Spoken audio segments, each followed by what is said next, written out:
ഒരു മനുഷ്യന്റെ ജീവന്, ഒരു മനുഷ്യന്റെ രക്തത്തിന്റെ വില ഈ കഅബാലയത്തെക്കാൾ മഹത്വമാണെന്ന് പഠിപ്പിച്ചതാരാ?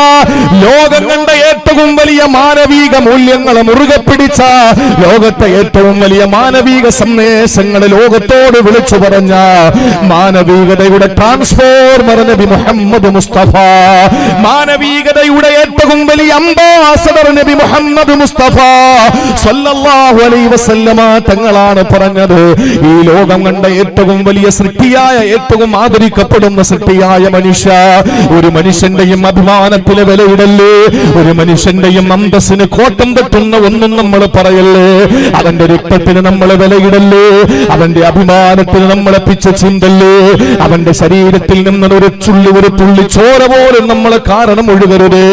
ഇതാണ് അല്ലാഹുവിന്റെ മലായികത്തുകൾ നമ്മളെ പറ്റി റിമാർക്ക് പറഞ്ഞതെങ്കിൽ അത് നമ്മുടെ ജീവിതത്തിൽ നിന്ന് ഒഴിച്ചു മാറ്റാ. ഒരാളും നമ്മൾ കാരണം മരിക്കാൻ പാടില്ല, ഒരാളും നമ്മൾ കാരണം സങ്കടപ്പെടാൻ പാടില്ല, ഒരാളും നമ്മൾ കാരണം പ്രിയപ്പെട്ടവരെ വേദനിക്കാൻ പാടില്ല. നമസ്കാരം നമുക്ക് കുറഞ്ഞു പോയെങ്കിലോ, നോമ്പ് നമുക്ക് നഷ്ടപ്പെട്ടെങ്കിലോ, ഹജ്ജിന് നമുക്ക് എന്തെങ്കിലും വീഴ്ച പറ്റിയാലോ, കരുണാമയനായ കാരുണ്യവാനായ അല്ലാഹു നമുക്കങ്ങ് പുറത്തു തരുന്നതാ. കേൾക്കണേ പ്രിയപ്പെട്ട സഹോദരിമാരെ, അല്ലാഹുവിനോടുള്ള ഹഖൂഖുകൾ നമുക്ക് ഏതെങ്കിലും വീഴ്ച സംഭവിച്ചു പോയാൽ അത് അല്ലാഹു അങ്ങ് പൊറുക്കും. കാരണം എന്തെന്നറിയോ? അവനാണ് അർഹമുർ റഹീമീ, അവനാണ് അർഹമുർ റഹീമീ, അവനാണ് നമ്മുടെ സർവസ്വമായത്. ആര് നമ്മളെ തള്ളിക്കളഞ്ഞാലും നമ്മളെ ചേർത്ത് നിർത്തുന്നത് അവനാണല്ലോ. അവനെല്ലാം പൊറുക്കുന്നവന് ഗഫൂറാണ്, വദൂദാണ്, ലത്തീഫാണല്ലോ. അവൻ നമ്മളോട് ഒരിക്കലും ക്രൂരത കാട്ടാറില്ല, ഒരിക്കലും നമ്മളോട് അക്രമം കാട്ടാറില്ല. അവനെല്ലാം അങ്ങ് പൊറുക്കും. പക്ഷേ ഏതെങ്കിലും ഒരു മനുഷ്യരോട് നമുക്കൊരു ഹക്കുണ്ടായി പോയാൽ, അത് പരദൂഷണമാകട്ടെ, അത് ഏഷണിയാകട്ടെ, അത് മറ്റേതെങ്കിലും തരത്തിലുള്ള ഏതെങ്കിലും ഒരു ഹക്കാകട്ടെ, അത് പൊരുത്തപ്പെടുവിക്കാതെ പടച്ചതമ്പുരാൻ നമുക്ക് മാപ്പ് തരൂല. നീ എത്ര നാള് വിശുദ്ധമായ ഹറമിൽ ചടന്ന് പൊട്ടിക്കരഞ്ഞാൽ, എവിടെയെല്ലാം നീ നടന്ന് ദുആ ചെയ്താൽ, ഏതെല്ലാ രീതിയിൽ നീ പടച്ചവനോട് സാമീപ്യം കരസ്ഥമാക്കാൻ വേണ്ടി പ്രയത്നിച്ചാൽ, പൊന്നുമോനെ, അല്ലാഹുവിന്റെ റസൂൽ പറഞ്ഞതാണ്, ഒരു മനുഷ്യൻ പൊറുക്കാതെ പടച്ചോൻ പൊറുക്കൂല. അതുകൊണ്ട് മനുഷ്യ, നമുക്ക് ചെയ്യേണ്ടത് അവന്റെ അന്തസ് കളയാൻ പാടില്ല, അവന്റെ അഭിമാനത്തിന് വിലയിടാൻ പാടില്ല, അവന്റെ രക്തത്തിൽ നിന്ന് ഒരു തുള്ളി തന്നെ നമ്മൾ നഷ്ടപ്പെടുത്താൻ പാടില്ല, അവന്റെ സമ്പത്ത് അപഹരിക്കാൻ പാടുള്ളതല്ല. ഇതാണ് നമ്മൾ ആദ്യമായി പടച്ചവന് വേണ്ടി ചെയ്യേണ്ടത്. ഇതാണ് നന്ദിയായി നമ്മൾ ചെയ്യേണ്ടത്. നമ്മളെ പറ്റി പറഞ്ഞ എന്താ? നിസ്സാര കാര്യമാണ്. നടു റോഡിൽ ഹൈവേ ഭാഗത്ത് ഒരു കൊല നടക്കുന്നു. എന്താ കാരണം? മുന്നിലൂടെ വന്ന വാഹനം ബേക്കിൽ നിന്ന് ഹോൺ മുഴക്കിയിട്ട് ആ മുന്നിലൂടെ പോകുന്ന വാഹനം സൈഡ് തന്നില്ല. ആ ഒരൊറ്റ കാരണത്തിന്റെ പേരിൽ ചാടിയിറങ്ങി ഡ്രൈവിംഗ് സീറ്റിലിരിക്കുന്ന പാവപ്പെട്ട ഡ്രൈവറെ പിടിച്ച് പുറത്തിറക്കിയിട്ട് കത്തി അവന്റെ അടിവയറ്റിൽ കുട്ടിക്കയറ്റുന്ന കാലമാണ്. മനുഷ്യൻ ഇന്ന് ലേലം വിളിക്കാൻ കൊണ്ടുവന്ന കൊല പോലെയാണ് മനുഷ്യന്റെ കൊല. യാതൊരു കുറവുമില്ല, ഒരു കുറവുമില്ല. അത് സുലഭമാണ്. എന്തിനാ കൊന്നത്? കൊന്നവനറിഞ്ഞൂടാ, കൊട്ടേഷൻ സംഘമായിരുന്നു. എന്തിനാ താൻ കൊല്ലപ്പെട്ടത്? അറിയില്ല. കേസ് കൈകാര്യം ചെയ്ത് അവസാന വിധി വരുമ്പോഴാണ് അറിയുന്നത് കൊല്ലപ്പെടേണ്ടവൻ എവനായിരുന്നില്ല, പാവം മരിച്ചുപോയി. ഇപ്പോഴും ഉണ്ടൊരാള് പാവല്ലേക്കെടുത്ത് ആള് മാറി കൊല ചെയ്യപ്പെട്ട ഒരു വ്യക്തി. അയാള് ഇപ്പോഴും സന്തോഷമായിട്ട് നടക്കുന്നുണ്ട്. ആൾമാറാട്ടം നടത്തി കൊല ചെയ്യപ്പെട്ട ആള് അന്ന് ഖബറിലേക്ക് പോയി. ഒരു ചെറുപ്പക്കാരനായിരുന്നു, ഒരു മതപണ്ഡിതന്റെ പ്രിയപ്പെട്ട ഭാര്യ സഹോദരനാണ്. ഒന്ന് ആലോചിച്ച് നോക്കിയേ, ഈ മരിച്ചവൻ അറിയില്ല താൻ എന്തിന് കൊല്ലപ്പെട്ടു എന്ന്, കൊല്ലാൻ പോകുന്നവനും അറിയില്ല തങ്ങൾ എന്തിനാ ഇവനെ കൊല്ലുന്നതെന്ന്. ആ ഒരു കാലമല്ലേ ഇപ്പോൾ ഉള്ളത്? പ്രിയപ്പെട്ട സഹോദരങ്ങളെ, മനുഷ്യന് വില കൽപ്പിക്കാൻ നമുക്ക് കഴിയുന്നില്ല, മനുഷ്യന് വില കൽപ്പിക്കാൻ നമുക്ക് കഴിയുന്നില്ല.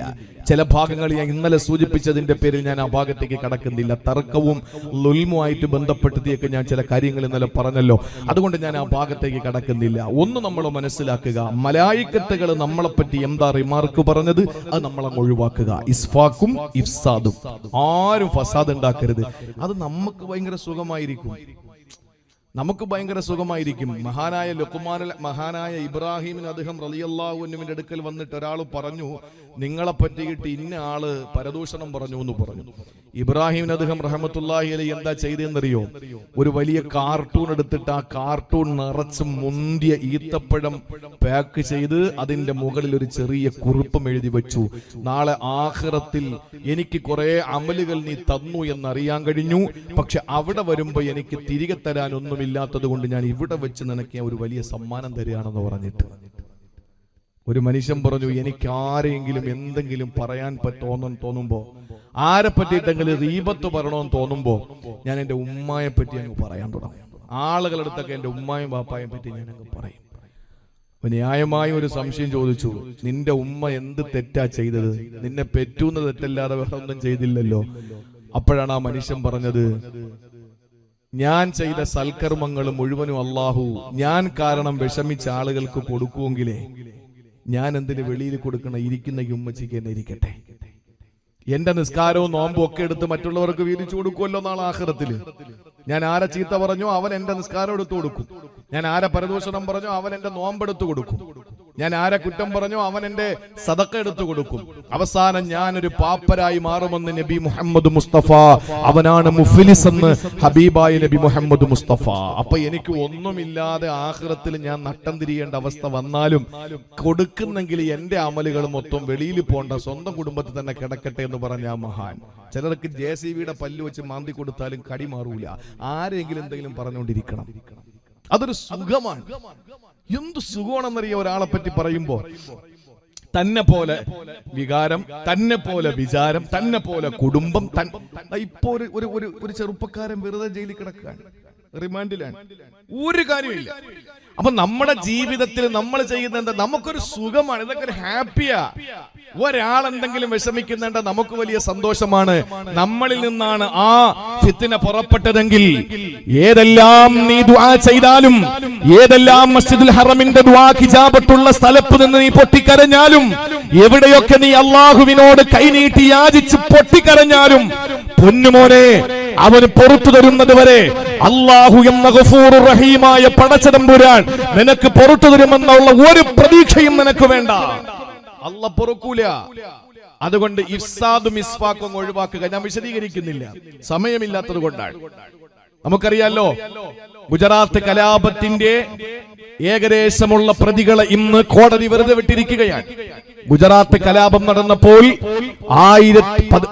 2000-ഓളം വരുന്ന സഹോദരങ്ങൾ കൊല്ലപ്പെട്ട, 1,93,000-ഓളം വരുന്ന ആളുകൾക്ക് വീടുകൾ നഷ്ടപ്പെട്ട, നിരവധി പാവപ്പെട്ട സഹോദരിമാർ ക്രൂരമായി ബലാത്സംഗം ചെയ്യപ്പെട്ട ഗുജറാത്ത് വംശഹത്യ ഇന്നെത്തി നിൽക്കുന്നത് അത് ചെയ്തു എന്ന് ബോധ്യപ്പെട്ട പ്രതികളെ കൊല്ലപ്പെട്ടവർ, അവിടെ ബലാത്സംഗത്തിനിരയായി കൊല്ലപ്പെട്ടവർ, അവിടെ എത്രയെത്ര പാവപ്പെട്ട സഹോദരിമാർ, പൂർണ്ണ ഗർഭിണികളായ സഹോദരിമാരുടെ അടിവയറ്റിലേക്ക് തൃശൂലം കുത്തിക്കയറ്റിയിട്ട് ആ ഭ്രൂണത്തെ എടുത്ത് പുറത്തേക്കിട്ട് ആ പാവപ്പെട്ട ഭ്രൂണത്തെ ആ കുഞ്ഞിനോളം അല്ലെങ്കിൽ ആ വിളിച്ചു പറയുമ്പോൾ കണങ്കാലിന്റെ തൊട്ടു മുകളിലുള്ള കാലിന്റെ മടമ്പ് ഭാഗത്തിന്റെ മനോഹരമായ കാഴ്ചകളെ പറ്റിയിട്ട് ചില ഗ്രന്ഥങ്ങളിൽ കാണാം. തൊലിയിലൂടെ മാംസം കാണാം, മാംസത്തിലൂടെ എല്ല് കാണാം, എല്ലിലൂടെ മജ്ജ കാണാം, മജ്ജയിലൂടെ അപ്പുറത്ത് നിൽക്കുന്നത് കാണാൻ പറ്റുന്ന മനോഹരമായ രൂപമല്ലേ ഹൂർലീങ്ങളെ കള്ള കൊടുത്തിട്ടുള്ളത്. ഹൂറുൽ ഐൻ എന്ന് പറഞ്ഞാൽ തന്നെ കണ്ണ് വലിപ്പമുള്ളവളെന്നല്ലേ ആ ഹൂർലീങ്ങൾ ഉണ്ടല്ലോ. ജിബ്രീൽ പോലും മുൻപല്ലിന്റെ ലംഘല കണ്ടിട്ട് അത്ഭുതത്തോടെ നിന്നെങ്കിൽ ആ പറയപ്പെട്ട ഹൂർലീങ്ങളായ പെണ്ണുങ്ങൾ വന്ന് ചെറുകുളത്ത് നിന്ന് മരണപ്പെട്ട് സ്വർഗത്തിലേക്ക് പോയ നിങ്ങളോട് പറയുന്നത് എന്താ? ഞങ്ങളെ സൗന്ദര്യം നോക്ക്, പെണ്ണുങ്ങൾ പോലെ പടച്ചതമ്പുരാന് കൊടുത്തിട്ടുള്ള മുത്തുനബിയുടെ പൊന്നുമോളെ ബീവി ഫാത്തിമത്തുൽ ബത്തൂൽ റളിയല്ലാഹു തആല അൻഹാ ഓടി വന്നിട്ട് ചെറുകുളത്ത് നിങ്ങൾക്ക് വേണ്ടി വക്കാലത്ത് പിടിക്കുകയാ. എന്താ പറയുന്നതെന്നറിയോ? നിങ്ങൾ പറഞ്ഞല്ലോ തൊലിവെളുത്ത പെണ്ണുങ്ങളാണ് സ്വർഗത്തിലെ സ്ത്രീകളാണ്, അല്ലാഹു നിങ്ങളെ പടച്ചത് സ്വർഗത്തിലെത്തക്ക് വേണ്ടിയാണെന്ന് നിങ്ങൾ പറഞ്ഞല്ലോ. എന്നാ പെണ്ണുങ്ങളെ നിങ്ങൾ അഭിമാനിക്കണ്ട. നമ്മൾ ആരെന്നറിയോ? നഹ്നു സായിമാതുൻ സായിമാതുൻ, നഹ്നു ആബിദാതുൻ ആബിദാതുൻ, നഹ്നു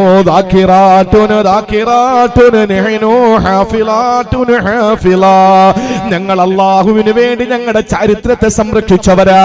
ഞങ്ങൾ അല്ലാഹുവിന് വേണ്ടി ദിക്റുകൾ ചൊല്ലിയ പെണ്ണുങ്ങളോ, ഞങ്ങൾ അല്ലാഹുവിന് വേണ്ടി നമസ്കരിച്ച പെണ്ണുങ്ങളോ, ഞങ്ങൾ അല്ലാഹുവിന് വേണ്ടിയിട്ട് നോമ്പ് പിടിച്ച പെണ്ണുങ്ങളാ.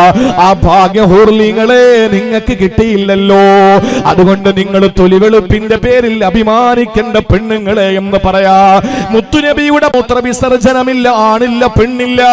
അവരെ സൃഷ്ടിക്കപ്പെട്ടാന് വേണ്ടി തസ്ബീഹുകള്, വേറൊന്നുമില്ല. പ്രിയപ്പെട്ടവരെ, താങ്ങാൻ പറ്റാത്ത മാനസിക വ്യഥകൾ വരുമ്പോൾ, തകർന്നു പോകുന്ന സാമ്പത്തിക പരാധീനതകൾ വരുമ്പോൾ, നമ്മൾ എല്ലാ അർത്ഥത്തിലും ശാരീരികമായി ദുർബലപ്പെടുമ്പോ അല്ലാഹു റബ്ബുൽ ഇസ്സത്ത് നമുക്ക് സമാധാനം തരണോ? ഒരൊറ്റ വഴിയേ ഉള്ളൂ.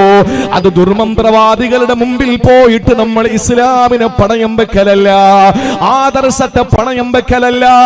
എന്താ നമ്മൾ ചെയ്യേണ്ടതെന്നറിയോ പ്രിയപ്പെട്ടവരെ? മഹാനായ ദുന്നൂൻ എന്ന് പറയുന്ന പ്രവാചകനെ നബിയുല്ലാഹി യൂനുസ് അലൈഹിസ്സലാം, യൂനുസ് നബി അലൈഹിസ്സലാമിനെ മത്സ്യത്തിന്റെ ഉദരത്തിനകത്ത് അല്ലാഹു നിക്ഷേപിക്കുകയാ. ആ ഉദരത്തിനകത്തേക്ക് നിക്ഷേപിച്ചപ്പോൾ ആ മത്സ്യം യൂനുസ് നബിയെ കൊണ്ട് പോയത് കടലിന്റെ അടിത്തട്ടിലേക്കാ. അവിടെ കിടന്ന് യൂനുസ് നബി അലൈഹിസ്സലാം ചരിത്രം പറയുമ്പോ വളരെ ഹ്രസ്വമായി ഞാൻ നിങ്ങളുടെ മുമ്പിൽ കാതലായ ചില ഭാഗങ്ങൾ മാത്രം ഉണർത്തുമ്പോൾ ഗൗരവത്തോടെ കേൾക്കണേ ചെറുപ്പക്കാരാ. യൂനുസ് നബി അലൈഹിസ്സലാമിനെ വിഴുങ്ങിക്കൊണ്ട് ആ മത്സ്യം നേരെ കടലിന്റെ അടിത്തട്ടിലേക്ക് മഹാനായ യൂനുസ് നബി അലൈഹിസ്സലാം പറഞ്ഞതെന്തെന്നറിയോ പ്രിയപ്പെട്ടവരെ? ഖുർആൻ തന്നെ പറയട്ടെ, 3 ഇരുളുകളുടെ ഉള്ളിൽ കിടന്നുകൊണ്ട് യൂനുസ് നബി അലൈഹിസ്സലാം വിളിക്കുകയാ. ഏതാണ് 3 ഇരുളുകളെന്നറിയോ? ഒന്ന് രാത്രിയാകുന്ന പാതിരാത്രിയുടെ നിശബ്ദതയാകുന്ന ഇരുള്, 2 മത്സ്യത്തിന്റെ ഉദരമാകുന്ന ഇരുള്, 3 കടലിന്റെ അടിത്തട്ടാകുന്ന ഇരുള്. ഈ 3 ഇരുളുകളിൽ കിടന്നുകൊണ്ട് യൂനുസ് നബി അലൈഹിസ്സലാം വിളിച്ചു പറയുകയാ, വനാദാ ഫിൽ ളുലുമാത് അല്ലാ ഇലാഹ ഇല്ലാ അൻത സുബ്ഹാനക ഇന്നി കുന്തു മിനല്ലാഹിന്നറിയോ? വാനലോകത്ത് അല്ലാഹുവിന്റെ മലായികത്തുകളെ കേൾക്കുകയാ. അവര് പടച്ചവനോട് പറയുന്നു, റബ്ബേ ഇന്നാ നസ്മഉ സൗതൻ ലഈഫൻ ബി അർളിൻ ഗരീബാ. പടച്ചവനെ, ഞങ്ങൾ ബലഹീനമായ ഒരു ശബ്ദം കേൾക്കുകയാണല്ലോ. ഞങ്ങൾക്ക് പരിചയമില്ലാത്തൊരു സ്ഥലത്ത് നിന്ന് ഞങ്ങൾ ബലഹീനമായ ഒരു ശബ്ദം കേൾക്കുകയാണല്ലോ.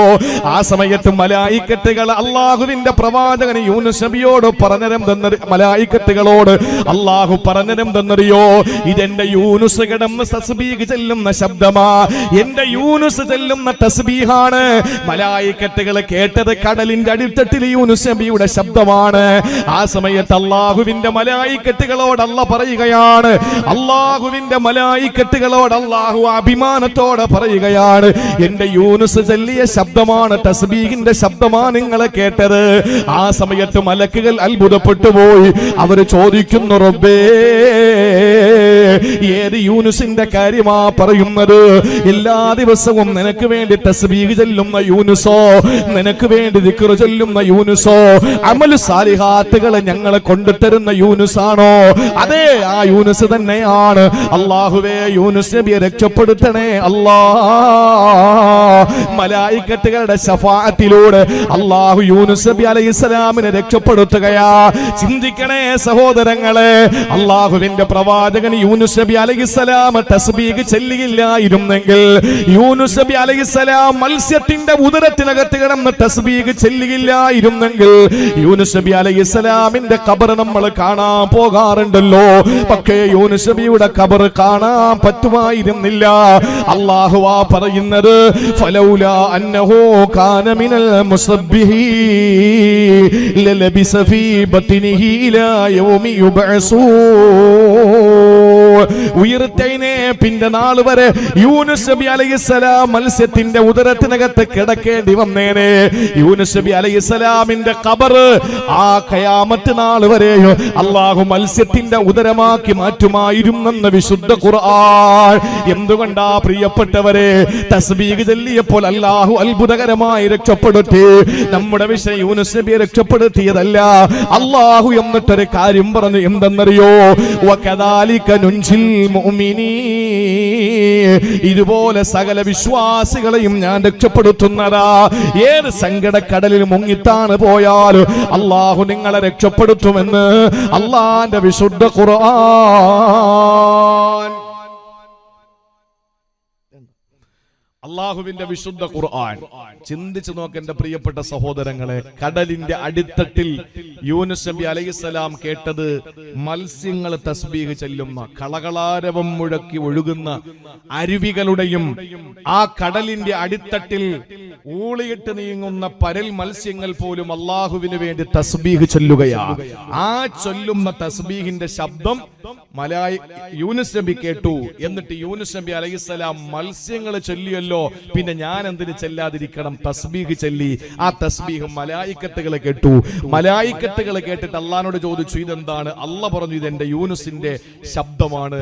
ആ മലായിക്കത്തുകൾ ആ സമയത്ത് പറഞ്ഞു, പടച്ചവനെ ആ യൂനുസ് നബിയെ രക്ഷപ്പെടുത്തണേ. എന്നും അമൽ സ്വാലിഹാത്ത് ചെയ്യുന്ന ആളല്ലേ. ഇങ്ങോട്ട് ശ്രദ്ധിച്ചേ, യൂനുസ് നബി അലൈഹിസ്സലാം അടക്കമുള്ള മനുഷ്യനെ പറ്റി മലായിക്കത്തുകൾ പറഞ്ഞതെന്താ? അന്ന് ഇവരെ പടക്കരുത്, ഇവര് പ്രശ്നക്കാരാണ്, ഇവര് കുഴപ്പക്കാരാണ്, ഞങ്ങൾ തസ്ബീഹ് ചെല്ലാനുണ്ട്, അതുകൊണ്ട് ഇവരെ പടക്കണ്ട എന്ന് പറഞ്ഞ ആ മലായിക്കത്തുകൾക്ക് അള്ളാഹു ലൈവായിട്ട് കാണിച്ചു കൊടുത്തതാണ് മനുഷ്യന്റെ മഹത്വം എന്താണെന്ന് യൂനുസ് നബിയിലൂടെ.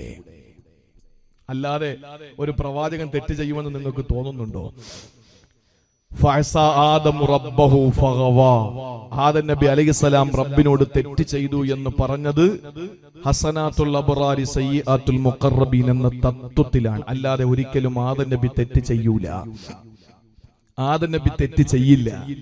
നമ്മൾ കുറച്ച് കാര്യങ്ങൾ, അതിന്റെ വിഷയങ്ങൾ ഗൗരവത്തിൽ തന്നെ മനസ്സിലാക്കണം.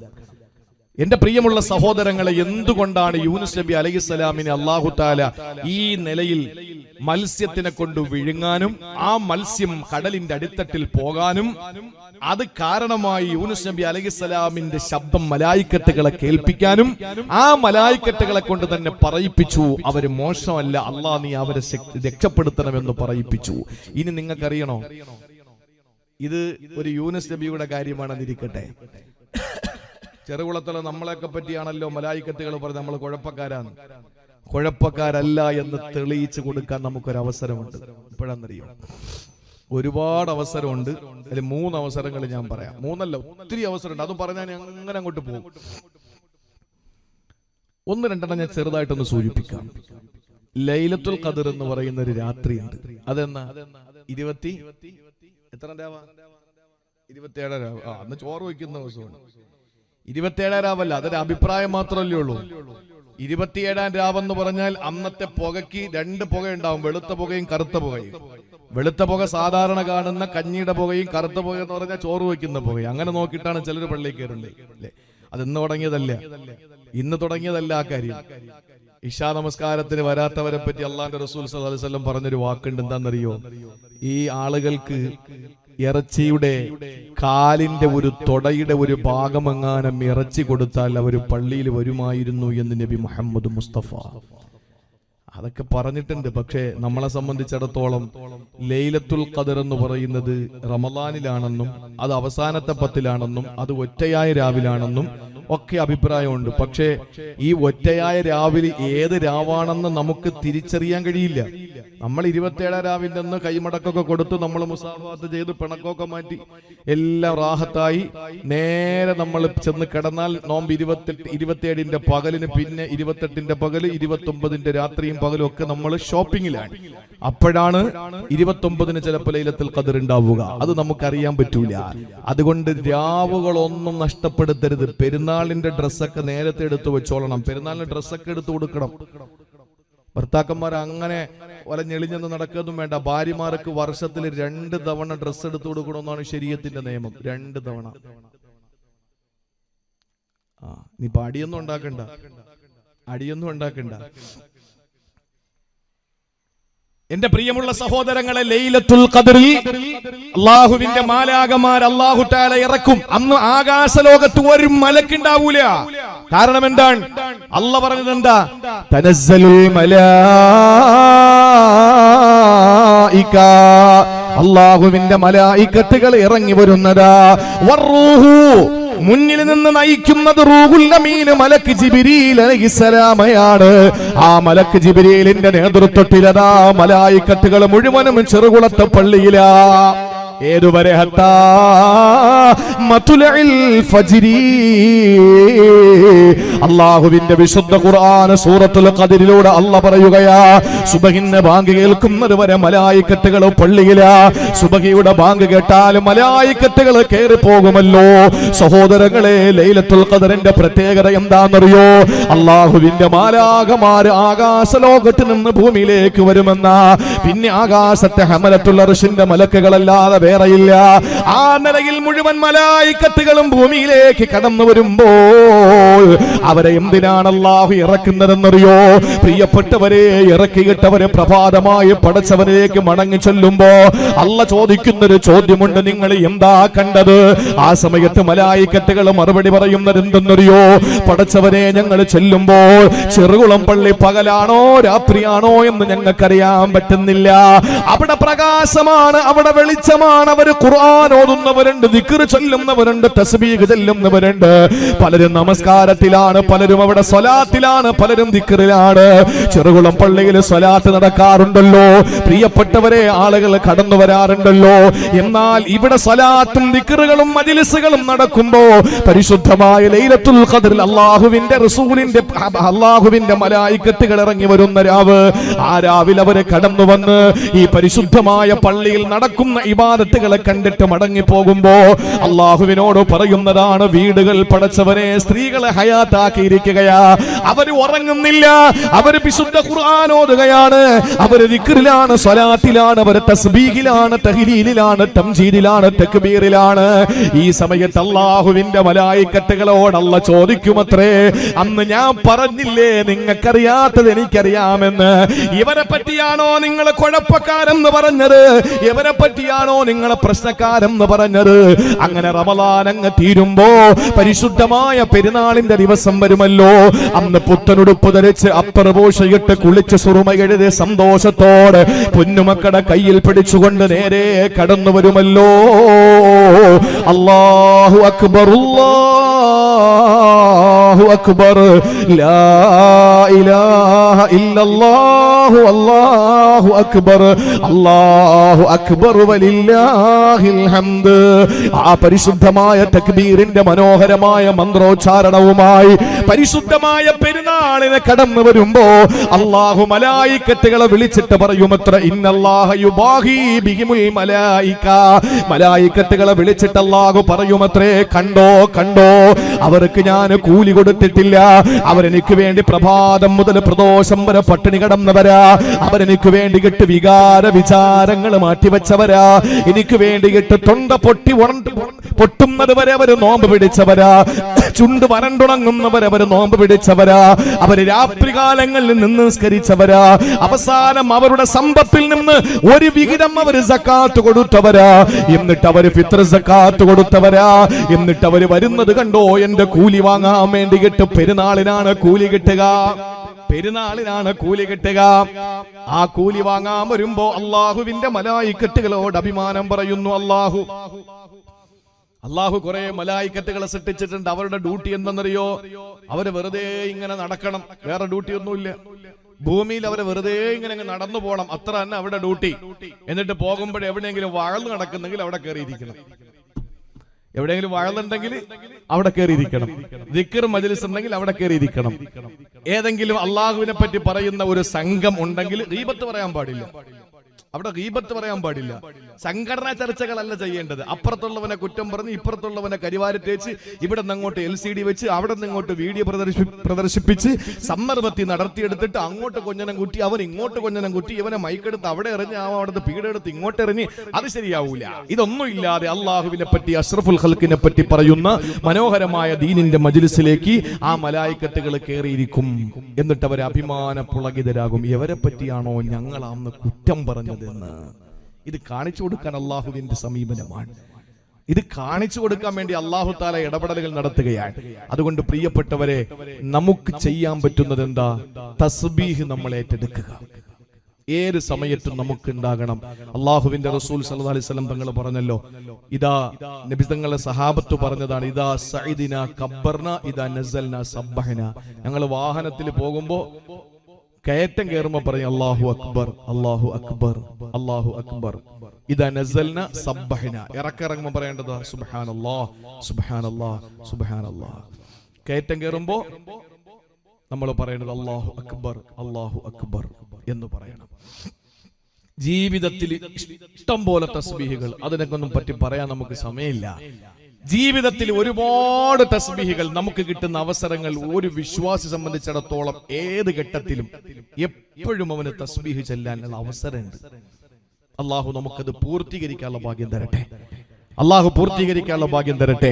അതുകൊണ്ട് പ്രിയപ്പെട്ടവരെ, ഒന്നാമതായി മനുഷ്യനെ ആദരിച്ചതിന്റെ ഒന്നാമത്തെ ഘട്ടം, അള്ളാഹു അവനെ സൃഷ്ടിക്കാൻ നേരത്ത് വേറെ ഒന്നിനെയും പടയ്ക്കാൻ നേരത്ത് മുഷാവറ നടത്തിയില്ല. മനുഷ്യനെ സൃഷ്ടിക്കാൻ വേണ്ടി മാത്രം അള്ളാഹു മുഷാവറ നടത്തി. അതിന് നന്ദിയായി നമ്മൾ കൊടുക്കേണ്ടത് എന്താ?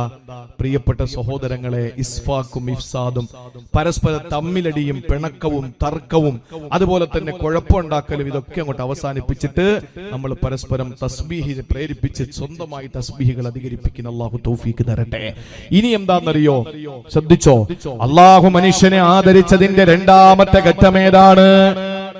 ആദ്യമായി മുശാവറ നടത്തി ഇനി പടയ്ക്കാൻ പോവുകയാണ്. ആ പടയ്ക്കാൻ തീരുമാനിച്ച അല്ലാഹ് സഹോദരങ്ങളെ ഒരു സമയം തിരഞ്ഞെടുക്കുകയാണ് മനുഷ്യനെ പടയ്ക്കാൻ. ഒരു സമയം അല്ലാഹു തിരഞ്ഞെടുക്കുകയാണ് മനുഷ്യനെ പടയ്ക്കാൻ. അതേത് സമയത്താണ് മനുഷ്യനെ അല്ലാഹു ജന്മം നൽകിയതെന്നറിയോ? മഹാനായ അബൂ ഹുറൈറ റളിയല്ലാഹു അൻഹുവിന്റെ കരങ്ങളിലേക്ക് പിടിച്ചുകൊണ്ട് ഒരിക്കൽ അല്ലാഹുവിന്റെ ഹബീബ് പറഞ്ഞതെന്താണ്? ഇമാം മുസ്ലിം റഹിമഹുല്ലാഹ് റിപ്പോർട്ട് ചെയ്യുന്ന ഹദീസിലേക്കാണ്. അബൂ ഹുറൈറ റളിയല്ലാഹു അൻഹുവിന്റെ കൈ പിടിക്കുകയാ. എന്നിട്ട് അല്ലാഹുവിന്റെ ഹബീബ് പറയുകയാണ്, ഖലഖല്ലാഹു തുർബത യൗമ സബ്തി. അബൂ ഹുറൈറ, പടച്ചതമ്പുരാനെ ഭൂമിയെ സൃഷ്ടിച്ചത് ഒരു ശനിയാഴ്ച ദിവസത്തിലാണ്. ഖലഖല്ലാഹു തുർബത യൗമ സബ്തി. ഇമാം മുസ്ലിം തന്റെ സ്വഹീഹ് മുസ്ലിമിൽ രേഖപ്പെടുത്തിയ ഹദീസ. അല്ലാഹു ഈ ഭൂമിയെ പടച്ചത് ഒരു ശനിയാഴ്ച ദിവസത്തിലാ. ഖലഖ ഫീഹൽ ജിബാൽ. അല്ലാഹു ഈ ഭൂമിയുടെ സന്തുലിതാവസ്ഥയ്ക്ക് വേണ്ടിയിട്ട്, ഈ ഭൂമി ചലിക്കാതിരിക്കാൻ വേണ്ടിയിട്ട് അല്ലാഹു ആണി അടിച്ചു വെക്കുന്നത് പർവ്വതങ്ങളെ കൊണ്ടാണ്. വജഅൽനൽ ജിബാല ഔതാദാ. അല്ലാഹു പർവ്വതങ്ങളെ കൊണ്ട് ആണിയായി സൃഷ്ടിച്ചുവെന്ന ഈ പർവ്വതങ്ങളെ അല്ലാഹു പടച്ചത് പിറ്റേ ദിവസം ഞായറാഴ്ച ദിവസത്തിലാണ്. എന്നാൽ വഖലഖ ശജറ യൗമൽ ഇത്നൈൻ.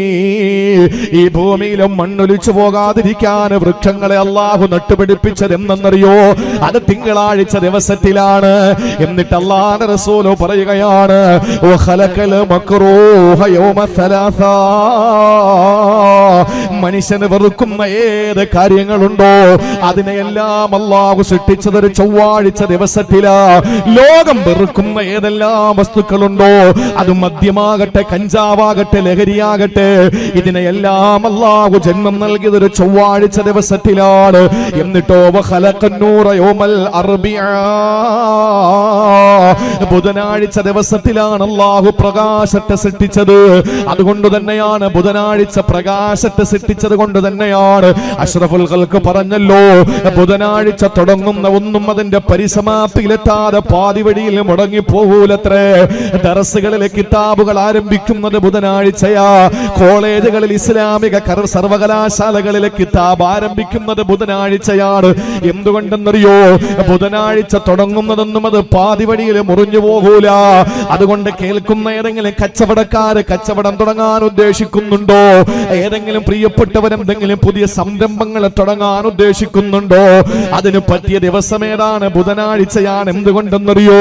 അതതിന്റെ പരിപൂർണതയിലെത്തിയിട്ടേ, അവസാനത്തിലെത്തിയിട്ടേ അത് നമുക്കതിന്റെ ഫലം കാണാതിരിക്കാൻ കാണിക്കാതെ പകൽ പാതി വഴിയിൽ വെച്ച് മുറിഞ്ഞു പോകുന്ന ഒരു സംഗതി ഉണ്ടാവൂല.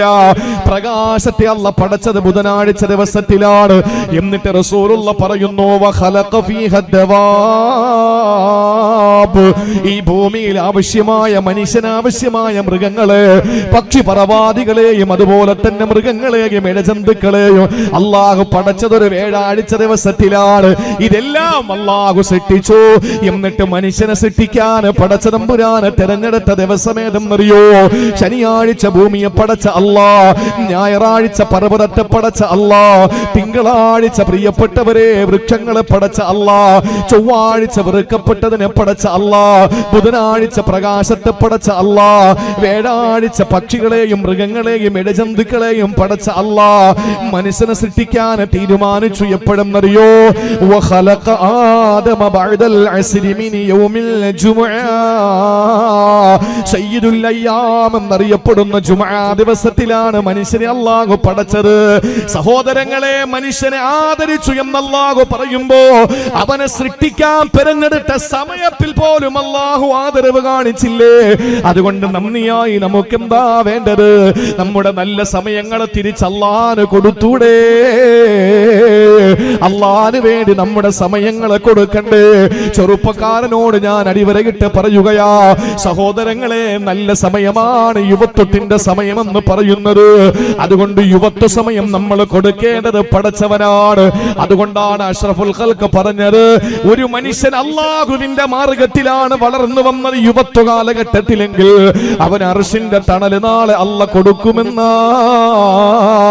അവന്റെ സിംഹാസനത്തിന്റെ ശീതള ഛായയിൽ അവൻ അല്ലാഹു റബ്ബുൽ ഇസ്സത്ത് അവന് തണല് കൊടുത്തുകൊണ്ട് ആഖിറത്തിൽ ഖിയാമത്തിൽ അവനെ സംരക്ഷിക്കുമെന്ന് നബി മുഹമ്മദ് മുസ്തഫ.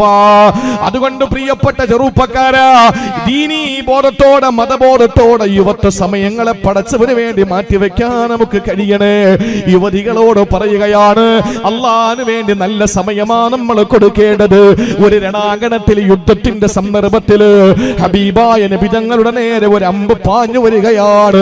കാണുന്നില്ല അഷ്റഫുൽ ഖൽഖ്. ആ സമയത്തൊരു മധുര 17കാരിയായ പെങ്ങള് തന്റെ നെഞ്ചകത്തേക്ക് ഏറ്റുവാങ്ങുകയാണ് അമ്പിനെ.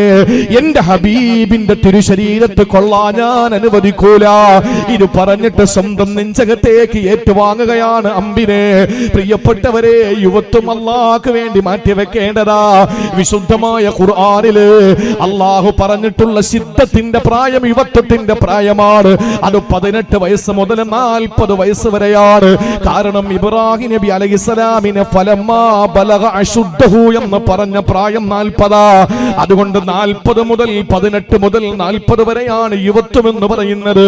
ആ സമയത്ത് നമ്മൾ ചെയ്യുന്ന ആരാധനകളെ കേന്ദ്രീകരിച്ചിരിക്കും പ്രിയപ്പെട്ടവരെ നമ്മുടെ വാർദ്ധക്യ സംബന്ധമായ ഏതൊരു സമയത്തെയും നമ്മുടെ ഇബാദത്തുകളുടെ മാർക്കല്ല ഇടുന്നത്. യുവത്വ സമയത്തുള്ള നമ്മുടെ ജീവിതത്തിന്റെ അമലുകളുടെ ഗ്രാഫ് അനുസരിച്ച 5 നേരം പള്ളിയിൽ നമസ്കാരത്തിന് പോകുന്ന ചെറുപ്പക്കാരാ, വീടിന്റെ ഉള്ളിന്റെ ഉള്ളറകളിൽ പടച്ചവന് വേണ്ടി നമസ്കാര പായ വിരിച്ചു നിസ്കരിക്കുന്ന പെങ്ങള്, ആരോഗ്യമുള്ളപ്പോൾ യുവത്വ സമയത്ത് നീ ഇബാദത്തുകൾ കൃത്യമായി ചെയ്താൽ നീ വാർദ്ധക്യത്തിലേക്ക് എത്തുമല്ലോ. അന്ന് നിന്റെ കാല് വഴങ്ങില്ല, കൈ വഴങ്ങില്ല, നടുനി വരില്ല. ആ സമയത്ത് നിന്റെ കണ്ണുകൾക്ക് ശക്തിയില്ല, കാതുകൾ കേൾക്കുന്നില്ല, സംസാര ശേഷി നഷ്ടപ്പെടുന്നു. ആ സമയത്ത് ചെറുകുളം പള്ളിയിൽ വരാൻ നിനക്ക് കഴിയുന്നില്ല ഉപ്പാ. പക്ഷേ നിനക്ക് നിന്റെ വീട്ടിനകത്ത് കിടക്കുമ്പോൾ പറ്റുന്ന രീതിയിൽ നീ ഇബാദത്തെടുക്കുമ്പോൾ അല്ലാഹു നിനക്ക് ചെറുകുളം പള്ളിയിൽ വന്ന് ജമാഅത്തായി നമസ്കരിച്ചതിന്റെ കൂലി രേഖപ്പെടുത്തുമല്ലോ. അത് എങ്ങനെയാണ് പടച്ചവൻ നോക്കുന്നത്? യുവത്വ സമയത്ത് നീ അത് ചെയ്തിട്ടുണ്ടോ, അതിൽ കൃത്യത പാലിച്ചിട്ടുണ്ടോ എന്നാ നിനക്ക് രക്ഷപ്പെടാ. ഇതല്ല യുവത്വ സമയത്ത് താന്തോന്നിയായി ജീവിക്കുകയാ. അങ്ങനെ പ്രായാധിക്യമെന്ന് നീ വൃദ്ധനായി കിടക്കയിൽ കിടക്കുമ്പോ നിനക്ക് കിടന്ന് മലമൂത്ര വിസർജനം ചെയ്യേണ്ട ഘട്ടം വരുമ്പോൾ മനസ്സിനകത്ത് ആഗ്രഹമുണ്ട്, റബ്ബേ നിസ്കരിക്കാൻ വല്ലാത്ത പൂതിയാ, പക്ഷേ എന്റെ ശരീരം വഴങ്ങുന്നില്ലല്ലോ. അങ്ങനെ ചിന്തിച്ചാ നിനക്ക് അമലുകൾ അല്ലാഹു രേഖപ്പെടുത്തൂല. അതുകൊണ്ട് ഏറ്റവും നല്ല സമയമെന്ന് പറയുന്ന ശുദ്ധത്തിന്റെ സമയമാ. അത് യുവത്വത്തിന്റെ സമയമാണ്. അത് നല്ല തിളപ്പിന്റെ സമയമാണ്. അത് ചോര ചൂട് പിടിക്കുന്ന സമയമാണ്. അത് നല്ല പട്ടാപ്പകൽ പ്രോജ്വലിക്കുന്ന സൂര്യപ്രഭയേൽക്കുന്ന എടുക്കുന്ന പ്രായമാണ്. അതുകൊണ്ടാണ് ഇമാം റംലി റഹിമഹുല്ലാഹ്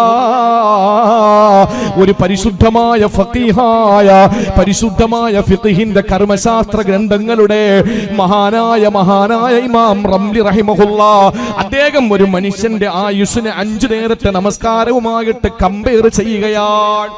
ഒരു മനുഷ്യന്റെ ആയുസ് 5 നേരത്തെ നമസ്കാരവുമായിട്ട് കമ്പയർ ചെയ്തു. എങ്ങനെയാണെന്നറിയോ?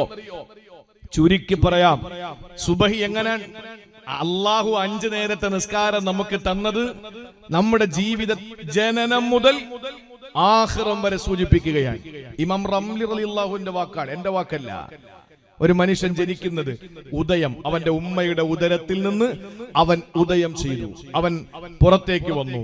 അത് സുബഹി നമസ്കാരത്തെ സൂചിപ്പിക്കുകയാണ്. എന്താ കാര്യം? സുബഹി നിസ്കാരം കഴിയുന്നതോടുകൂടി സൂര്യൻ ഇങ്ങനെ കിഴക്കൻ ചക്രവാളത്തിൽ അതിന്റെ അരുണ കിരണങ്ങൾ ഇങ്ങനെ പ്രകടമാകുന്ന സുപ്രഭാതം, ആ സമയം മനുഷ്യന്റെ ജനനത്തെ സൂചിപ്പിക്കുന്നു. അത് കഴിഞ്ഞ് കിഴക്ക് നിന്ന് ആ സൂര്യൻ ഇങ്ങനെ വന്ന് നേരെ പടിഞ്ഞാറേക്ക് പോകാൻ വേണ്ടിയിട്ട് ഇങ്ങനെ നമ്മുടെ നേരെ നെറുകം തലയുടെ മുകളിൽ. അപ്പൊ നമുക്ക് നിഴലുണ്ടാവൂല, നമ്മുടെ നിഴലെന്ന് പറയുന്ന സംഗതി ഉണ്ടാവൂല. കാൽ ചുവട്ടിലേക്ക് അതങ്ങ് പോകും. കാരണം സൂര്യൻ നേരെ നട്ടുച്ച നേരത്ത് നിൽക്കാൻ. അത് അല്പമൊന്ന് തെറ്റുമ്പോഴാണല്ലോ ലൊഹറിന്റെ സമയം. അത് അവിടെ നിന്ന് തെറ്റുമ്പോഴാണല്ലോ ലൊഹറിന്റെ സമയം. അപ്പോ ആ ലൊഹറിന്റെ സമയം സൂചിപ്പിക്കുന്നത് എന്താണെന്നറിയോ? ഒരു മനുഷ്യന്റെ യുവത്വത്തെയാണ്. എന്താ? ആ സമയത്ത് വല്ലാത്ത ചൂട്, രക്തം ഇങ്ങനെ പമ്പ്, നല്ല പ്രഷറുള്ള സമയമാണ്, നല്ല തിളപ്പുള്ള സമയമാണ്. അതാണ് ഒരു മനുഷ്യന്റെ യുവത്വം എന്ന് പറയുന്നത്. ലൊഹർ നിസ്കാരത്തോടാണ് ഇമാം റംലി റഹിമഹുല്ലാഹ് ഉപമിച്ചിട്ടുള്ളത്. അത് കഴിഞ്ഞ് നേരെ ഇങ്ങനെ പടിഞ്ഞാറൻ കോണിലേക്ക് സൂര്യൻ ഇങ്ങനെ വരികയാ. അപ്പൊ ഒന്ന് സൂര്യനൊന്ന് കുനിഞ്ഞു. പഴയ ചൂടൊന്നും ഇപ്പൊ ഇല്ല, ലൊഹറിന്റെ ചൂടൊന്നും അസറിനില്ലല്ലോ. ആ ചൂടും ആ വിയർപ്പും ആ ഒരു തീയുടെ ആ ഒരു വലിയ ഒരു ഉഷ്ണത്തിന്റെ ആ ഒരു പാരമ്യതയൊന്നും ഇപ്പൊ ഇല്ല, അതൊന്നുമില്ല. പക്ഷേ ചെറിയ ചൂടുണ്ട്, ഒക്കെ ഉണ്ട്. അത് അസർ നിസ്കാരത്തെയാണ് സൂചിപ്പിക്കുന്നത്. കാരണം അതിങ്ങനെ പടിഞ്ഞാറിലേക്ക് പോകാൻ വേണ്ടി നിൽക്കുന്ന അസർ, അത് മനുഷ്യന്റെ വാർദ്ധക്യമാണ്. വാർദ്ധക്യം അല്ലേ? പഴയ തിളപ്പൊന്നും ഇപ്പൊ ഇല്ല. പണ്ട് ഭയങ്കര ചട്ടമ്പിയായിരുന്നു. ഇപ്പൊ ചട്ടമ്പിത്തനൊന്നും കാണിക്കാൻ പറ്റില്ല, പുതിയ ചെക്കന്മാര് വന്നു. ഇപ്പോ പഴയതുപോലെ കയ്യും കാലും ഒന്നും ആരോഗ്യത്തോടെ നോക്കാനൊന്നും പറ്റുന്നില്ല. അപ്പൊ അങ്ങനെയൊക്കെ പണ്ട് അങ്ങനെയായിരുന്നു. ഏതുപോലെ നമ്മുടെ ഈ സൂര്യൻ നട്ടുച്ച നേരത്തെ നിൽക്കുമ്പോൾ ഭയങ്കര ചൂടും തിളപ്പൊക്കെ ആയിരുന്നല്ലോ. ഇപ്പൊ അത്രയും ചൂടും തിളപ്പൊന്നും ഇല്ല. എന്നതുപോലെ അസറിനെ സൂചിപ്പിക്കുന്നത് വാർദ്ധക്യമാണ്, മനുഷ്യന്റെ വാർദ്ധക്യം. അത് കഴിഞ്ഞ് പടിഞ്ഞാറൻ ചക്രവാളത്തിൽ അരുണന്റെ കിരണങ്ങൾ അസ്തമിച്ചു, മഗ്രിബായി. പക്ഷെ എങ്കിലും അല്പം വെട്ടമൊക്കെ ഉണ്ട്, നമുക്ക് കാണാം. മഗ്രിബിന്റെ സമയത്ത് പള്ളി വരുന്നവർക്ക് അറിയുമല്ലോ, ഇച്ചിരി വെട്ടമൊക്കെ ഉണ്ട്, പരസ്പരം കാണാനൊക്കെ പറ്റും. മഗ്രിബിന്റെ ബാങ്ക് കൊടുത്ത ആ സമയം അത് മരണമാണ് മനുഷ്യന്റേത്. കാരണം എന്താണെന്നറിയോ? മരിച്ചാലും ആളുകൾ സംസാരിക്കും, ഓ ഇന്നലെയും ഞാനും അവൻ ഒരുമിച്ചുണ്ടായിരുന്നു, മിനിങ്ങാന്ന് ഞാനും അവൻ ഒരുമിച്ചുണ്ടായിരുന്നു, ഞങ്ങൾ ഒരുമിച്ചാണ് യാത്ര ചെയ്തത്, ഇങ്ങനെയൊക്കെ പറയും. സൂര്യനെ നമ്മൾ മറക്കാതെ ആ ഒരു വെളിച്ചം നമ്മുടെ മുമ്പിലുള്ളതുപോലെ മഗ്രിബിനെ സൂചിപ്പിക്കുന്ന മനുഷ്യന്റെ മരണമാണ്. 1 മണിക്കൂറും 20 മിനിറ്റും അങ്ങ് കഴിഞ്ഞപ്പോഴേക്ക് സൂര്യൻ നമ്മുടെ ജീവിതത്തിൽ നിന്ന് തന്നെ മാഞ്ഞുപോയി. പിന്നെ വെട്ടമില്ല. പിന്നെ നമുക്ക് കൃത്രിമമായി ഇതുപോലെ വിദ്യുച്ഛക്തിയുടെ പ്രവാഹം, നമ്മൾ ലൈറ്റ് ഇട്ട് നമ്മൾ അതിനൊക്കെ ആളുകളൊക്കെ കാണുന്ന ഒരവസ്ഥ. എല്ലാവരും ആ സൂര്യന്റെ കാര്യം മറന്നു. ഇത് മനുഷ്യന്റെ ആ സമയമാണ് ഇശാ നിസ്കാരം. അപ്പൊ മനുഷ്യന്റെ ആഖിറത്തെ സൂചിപ്പിക്കുക. എന്താ കാര്യം എന്നറിയോ? ഇപ്പൊ ആ മനുഷ്യനെ പറ്റി ആരും പറയില്ല. ആ മനുഷ്യനെ പറ്റി മക്കൾക്ക് ഇപ്പൊ ഒരു ബോധമില്ല. വാപ്പാടെ ഖബർ കുഴി വെട്ടുന്നവൻ കാണിച്ചു കൊടുക്കണേതാണ്. വാപ്പാടെ ഖബർ ഏതെന്ന് ഖബർ വെട്ടുന്നവനോ അല്ലെങ്കിൽ തൽക്കീനോദിയ മുസ്ലിയാരോ കാണിച്ചു കൊടുക്കണം. ഇതാടാ നിന്റെ വാപ്പാട, അല്ല ഉസ്താദേ അതാ, അല്ലടാ ഇതാടാ എന്ന് പറഞ്ഞു കൊടുക്കണം. ആ ഒരു അവസ്ഥ.